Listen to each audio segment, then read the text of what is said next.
mu nzego z'umugambwe turiko unazi inzego ziriho zagiye mu 2016 imyaka 5 yarangiye kandi amategeko yacu aravuga yuko kiringo c'indongozi mu mugambwe ari imyaka 5 wisubiriza ntangorane mugabo ni imyaka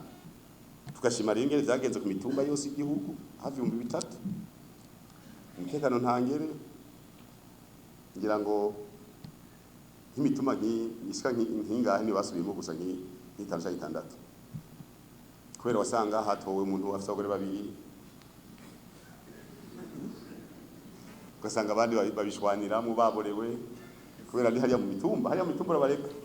barazinanye bonyene urabareka kabisa bakamenyana kwa Mungu heze twari mu makomine safi byagenze neza ngira ngo aho bidoze ngira ni Matana tari nkaho nyene ni nkaho ku munsi w'Imana yejo ni mu ntara mwabeze turi Gitega bavuze ati ntago hata Imana hari banashami ingufu nyinshi gose nimushime ingufu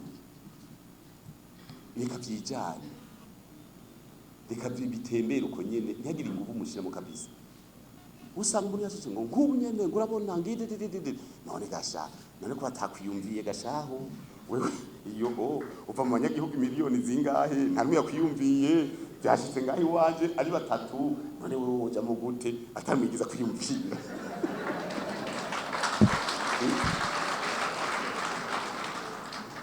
we uvuye mu ntara dufate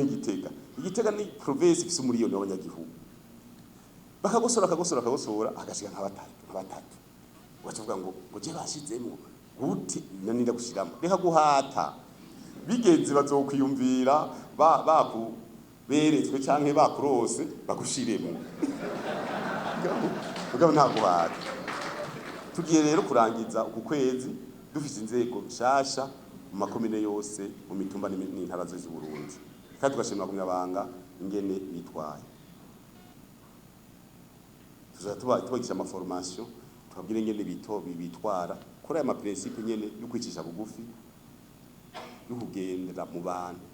uba mu bantu agendera mu bantu ukaba umuntu nkabo dukeneye ugenda kubavamwo basungurare hejuru basungurare bakana